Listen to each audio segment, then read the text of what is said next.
سلام تخاتلتي يار تي في ببزلخمو سلام انت عنان انداتمننا نلومي استدالوه لتوزينا حزنا لكم مزينا لنا كسام وداتها مدبنا مسانا ختصنحو انداتمننا سابسكرايب زي قبلكم سرنا إذا كان عن نختكونو سابسكرايبن نايدول ملكت بمتواقن معلتاوين انزرقهم مدباتنا توارستي نختكونون متبعكمن هانستي رويتاتكمن نزيادة عبيتنا بمخانو قديمنا لبو مسكانا نغرب زي خبركم تخاتلتي نابتين نلومي استدالوه لتاوي مسنادونا خزقروكمي مسانا تنحو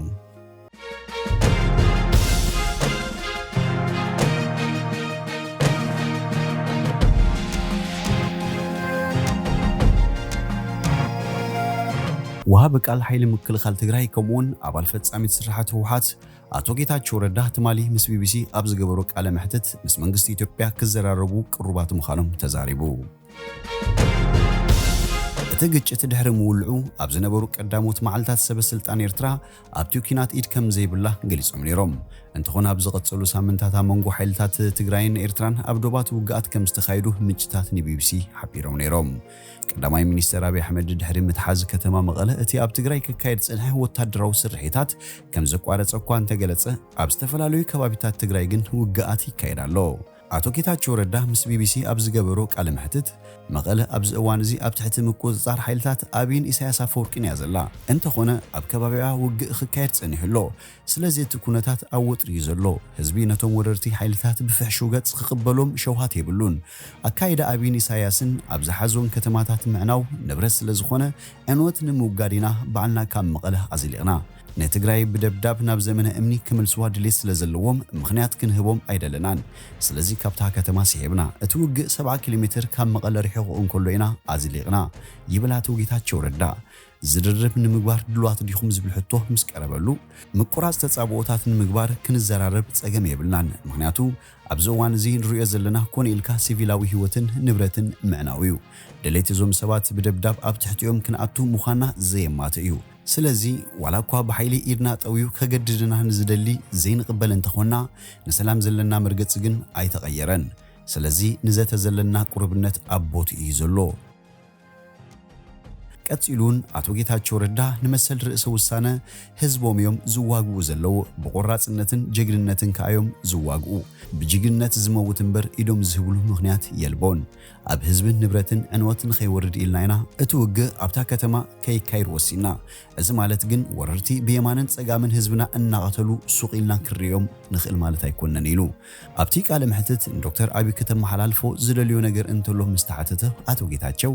ንአብይ ዘለን መልእኽቲ ውጽኢት ናይ ዝኽተሉ ዘሎ ኣዕናዊ መንገዲ ህይወትን ንጹሃን ሲቪላውያን ምጥፋእ ጥራዩ ስለምንታይ ንትግራይ የጥቃዓሎ ፍሉጥ እዩ ምኽንያቱ ካብናቱ ፍሊ ዝበለ ኣረኣያ ዘለዎም ሰባት ከም ዘለው ክወሓጠሉ ስለዘይክእል እዩ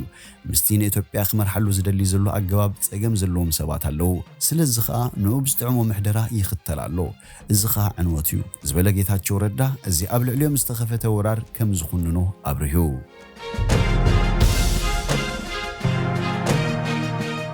ኣብ ትግራይ ዝርከብ ማዕስከር ስደተኛታት ዓዲ ሓርሽ ተዓቂቦም ዝጸንሑ ሓዲግ ዝተረፉ ኤርትራውያን ስደተኛታት ብስእነት ምግብን ዝስተማይን ይሳቀዩ ከም ዘለው ሓቢሮም ሕቡራት ሃገራት ኣብ ኩሎም እቶም ኣብ ትግራይ ዘለው ማዕስከራት ስደተኛታት ዝነበረ መግቢ ከም ዝተወደን ብሰንኪ እቲ ኣብቲ ክልል ተወልዑ ዘሎ ግጭት ሰራሕተኛታቱ ከም ዘውፅአን ዳሃይናይቶም ስደተኛታት ከም ዘይብሉን ብሰሉስ ኣፍሊጡ ነይሩ ኣውሎም ጸቦም ገለ ካብቶም ስደተኛታት ካብ ማዕስከር ዓዲ ሓርሽ እግሮም ናብ ዝመርሖም ይወፁ ከም ዘለው ሓንቲ ኣብቲ ማዕስከር እትረክብ ኣደ ንቢቢሲ ተዛሪባ ኣብቲ ማዕስከር ሕክምናዊ ኣገልግሎት ዝህብ ዝነበረ ማዕከል ጥዕና ክሳብ ሕጂ ተዓጽዩ ብምህላውን ዝሓመሙ ከቢድ ሓደጋ ኣጋጢሞም ከም ዘሎን ሓቢራ ሰብ ከፊኡ እዩ ዘሎ ጥሜት ኣሎ ጽምእሎ ድሕሪ ማይ ከምጽኡ ናብ ሩባ ኾርዱ ከም ዝተገደዱን ሓደገኛ ምዃኑን ትገልጽ በጃኹም ሩዱና ንሕና ኩልና ሓደ ስለ ዝኾንና ንመን ኢኻ እሞ ሃብን ክትብሎ ገለ ግበሩ ብምባል ህጹጽ ሓገዝ ክግበረሎም ለሚና ብዘይካዚ መንነቶም ዘይተፈለጠ ዕጡቃት እናመጹ ይዘምትዎምን የሰራጢዎምን ከም ዘለውን ኣብ ከቢድ ፍሪሕ ከም ዝርከቡን ገሊጾም ወታደራዊ ግጭት ኣብ ክልል ትግራይ ድሕሪ ምውልዑ ሰራሕተኛታት ትካል ስደተኛታት ኢትዮጵያ ይኹን ካልእ ስደተኛታት ሕቡራት ሃገራት ካብቲ ማዕስከር ኣቐዲሞም ከም ዝወጹን ንበይኖም ኣብ ሓደጋ ከም ዝወደቁን ገሊጻ ሕቡራት ሃገራት ዝርከቦም ትካል ረድኤት ነቶም ስደተኛታት ህጹጽ ረድኤት ንምብጻሕ ውሑስ መንገዲ ክኽፈተሎም ክጽውዑ ምጽንሖም ይዝከር ኣብ መጀመርታ እዚ ሰሙን መንግስቲ ኢትዮጵያ ረድኤት ናብቶም ስደተኛታት ከብጽሕ ከም ዘፍቀደን ናይ ሓባር ናይ ሎጂስቲክ ኣካል ከም ዘቆመን ተዛሪቡ ነይሩ። ብዛዕባ እዚ ግን ብወገን መንግስቲ ኢትዮጵያ ዝተዋሃበ ሓበሬታ የልቦን። ይኹን እምበር ክሳብ ሕጂ ኣብቲ ማዓስከር ዝኣተወ ረድኤት ከም ዘየለን ብዛዕባኡ ኣፍልጦ ከም ዘይብሎምን እቶም ስደተኛታት ተዛሪቦም። እታ ቅድሚ ሓያሎ ዓመታት ካብ ኤርትራ ከም ዝወፀት ዝገለጸት ኣደቆሎ ከም ዝበለቶ ኣብቲ ማዓስከር ኣስታት 15,000 ኤርትራውያን ስደተኛታት ኣለዉ። ኣብዚ እዋን እዚ ነቲ ማዓስከር ዝተቆጻጸሮ ዝኾነ ሓይሊ ከም ዘየለን ካብኦም ርሕቕ ኢሉ ተኹሲ ከም ዝሰምዑን እቶም ስደተኛታት ሓቢሮም። እቲ ግጭት ድሕሪ ምውልዑ ኣብቲ ማዓስከር ብዝተፈጸመ ደብዳብ ሰብ ክመውት እንከሎ ዝቆሰሉ ከም ዘለውን እቲ ሓበሬታ የረድእ። ብሰንኪ ስእነት ጸጥታውን ቀሲሎም ክሓድሩ ከም ዘይክእሉን ብምግላጽ ነቲ ዋጓፍ ጸጥታ ብምጥቃም መንነቶም ብንጹር ዘይፍለጡ ዕጡቓት ዝምታን ምፍራሕን ይካይዱ ከም ዘለውን ተፈሊጡ። ሰረቕቲ በርቲዖምና ለይቲ ቀሲና ክንድቅስ ኣይከኣልናን፣ ሰረቕቲ ኣትዮም ኢሉ ኩሉ ሰብ ለይቲ ይትስእ ትብልታ ንቢቢሲ ዝዛረባ ኤርትራዊ ስደተኛ 3-4 ኮይኖም ኣትዮም ቴሌፎንን ገንዘብን ሃቡን ላብሉ የፈራርሑና፣ ገዛ ይሰብሩ፣ ዓቕልና ፀዩብና፣ ንገብሮ ጠፊእና እቶም ዝበለቶም ዕጡቓት ትግርኛ ዝዛረቡ ምዃኖም ጠቂሳ። ብኸምኡ ምክንያት ከዓ እቲ ህዝቢ ይጠፍእ ኣሎ፣ ምስቲ ኩነታት ንጎንደር ንኣዲስ ኣበባ እንዳበለ ይወፅእ ኣሎ፣ ኣትዮም ድዮም ኣይኣተውን ግን ንፈልጡ የለን ኢላ። ትካል ስደተኛታት ሕቡራት ሃገራት ብሰሉስ ኣብ ዝውፅኦ መግለጺ ገለ ስደተኛታት ናብ ኤርትራ ብሓይሊ ከም ዝተወስዱ ዝገልጽ ጸብጻባት ከም ዝበጽሖን ኣተሓሳሲቦ ከም ዘሎን ገሊጹ ነይሩ። ሚኒስተር ዜና ኤርትራ አቶ የማነ ገብረ መስቀል ብድሕሪኡ ኣብ ትዊተር ኣብ ዝሃቦ ግብረ መልሲ እቲ ትካል ዘለዎ ሓላፍነት ብምጥቃም ኣብ ልዕሊ ኤርትራ ህዝቢ ናይ ምጉሕጓሕ ስትራቴጂ ክኽተል ጽኒሑ ይኽብል ከሲሱ።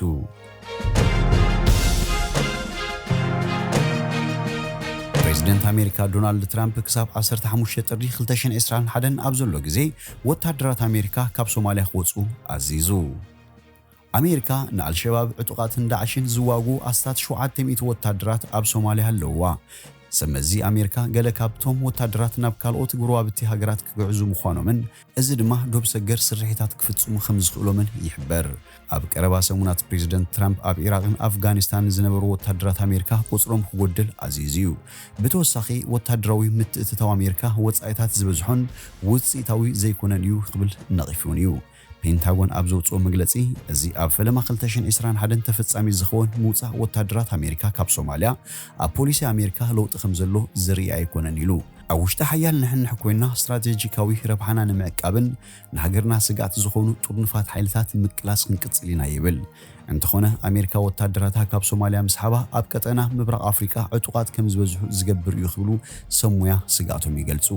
ኣብ ዝሓለፈ ሰሙን ተቋጸርቲ መንግስቲ ኣሜሪካ እቶም ወታደራት ካብ ሶማልያ ክወፁ የብሎምን ዝብል ምኽሪ ለኪሶም ነይሮም። ሓገግቲ ሶማልያን ሰበስልጣንን ብወገኖም ምስሓብ ወታደራት ኣሜሪካ ግብረ ራዕዳውያን ክውስኹን ኣዕናዊ ኩነትን ክፍጠር ዝግበር እዩ ኢሎም። ፔንታጎን እቶም ኣብ ሶማልያ ዝተረፉ ኣብ ሞቃዲሾ ክዕስክሩ ምዃኖም ሓቢሩ። ሶማልያ ንዓሰርታት ዓመታት ዝኸውን ፖለቲካዊ ርግኣት የብላን። እንተኾነ ምስ ኣኽባሪ ሰላም ሕብረት ኣፍሪቃ ብምትሕባር ንሞቃዲሾን ካልኦት ከባቢታትን ካብ ኣልሸባብን ምስ አልቃዒዳ ርክብ ካብ ዘለዎም ዕጡቓትን ናጻ ክትወፅእ ኪኢላ እያ።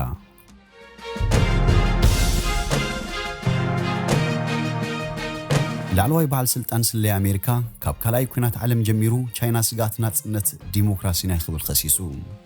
ጆን ራትክሊፍ ንዎል ስትሪት ኣብ ዝጸሓፎ ቻይና ሚስጥራት ኣሜሪካ ብምዝማትን ትካላት ኣሜሪካ ኣብ ዕዳጋ ብምትካእን እያ ሓይላ ክትዕብኽ ኢላ ኢሉ። ምምሕዳር ትራምፕ ኣብ ልዕሊ ስራሓት ንብረት ቻይና ቀረጽ ብምድንጋግን መሰለ ዋልነት ዘሚታ ዝብል ክሲ ብምቕራብን ከቢድ ስጉምቲ ክወስድ ጸኒሑ እዩ። ቻይና ኣብዚ ጉዳይ ክሳብ ሕጂ ዝሃበቱ መልሲ የለን። ይኹን እምበር ካብ ኣሜሪካ ንዝመጻ ጸቕጢ ቀረጽ ንግድን ኩባንያ ቴሌኮም ሃዋዌን ካብ ዕዳጋ ኣሜሪካ ንምውጻእ ንዝነበረ ጸቕጥን ምላሽ ሂባትሎም እያ። ቻይና ምስ ኣሜሪካ ንምጉናጽ ንዓለም ብቁጠባ ወታደራውን ቴክኖሎጂካውን ክትቋጸር ምድላው ክትገብር ጸኒሓ ይብል ራትክሊፍ።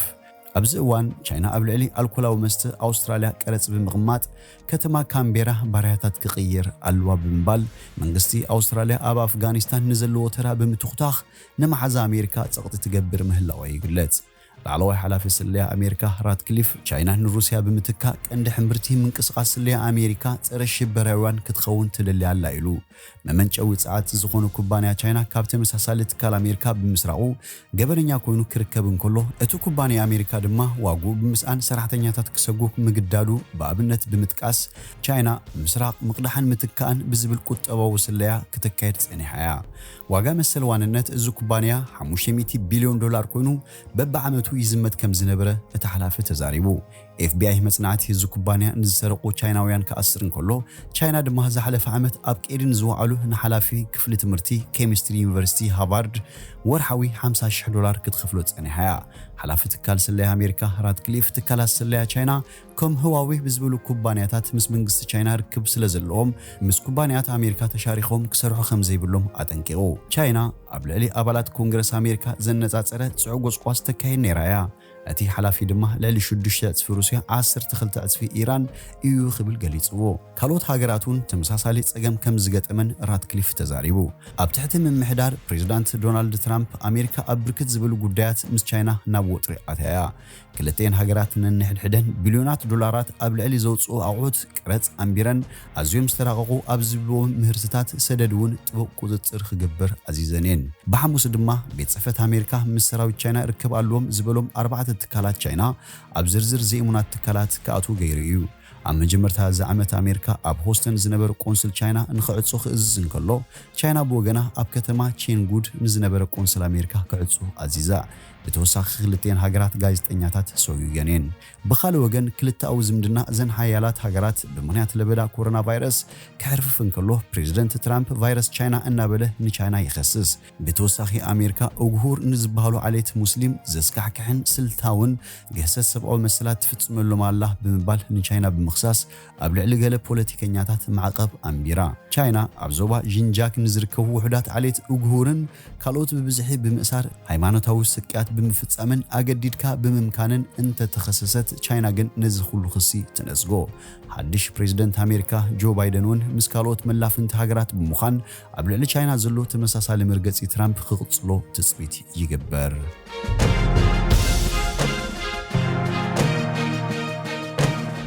ዝኸበርኩም ተኸታተልቲ ያር ቲቪ ሎሚ ዝበልናዮ ዕለታዊ መሰናዶና ኣብ ዝወዲና ኣለና በብዘለኹሙ ሰላም